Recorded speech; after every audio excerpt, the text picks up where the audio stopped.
iodine, it's anti-inflammatory, but we get the vitamin C from stem flow.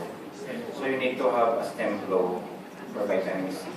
And in high dose of vitamin C, vitamin C is water soluble. So you will eliminate a lot of vitamin C. It is not toxic to our body. So in relation, what you're saying is about diabetic patients. In relation to cancer patients, can you recommend stem Cancer patient. In cancer patient, yes. Because what happened in cancer, you have your immune system goes down. Some of your cells in the body are defective. So you need to change your cell by a new one, by renewing.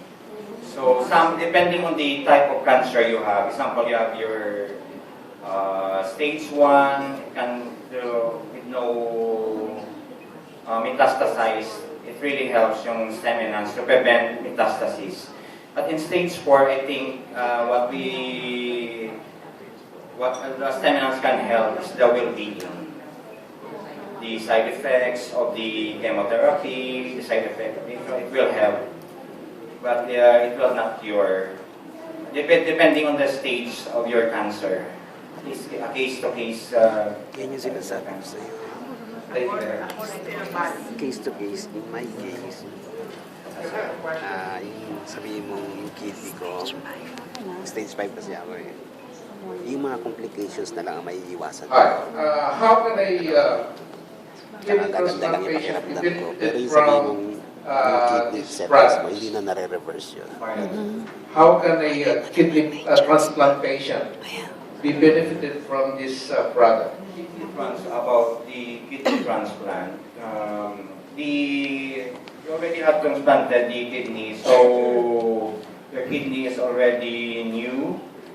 So it will help in the well-being and improve the circulation of your kidney. It will help in the circulation of your kidney. So it will prevent further damage. So it's more on the prevention side in this time.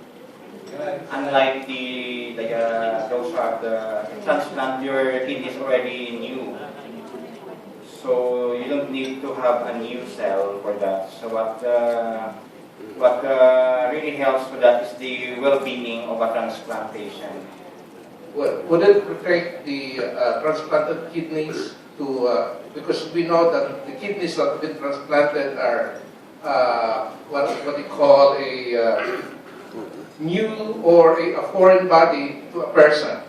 So how can you prevent that new kidney for not being rejected down the line? Yeah.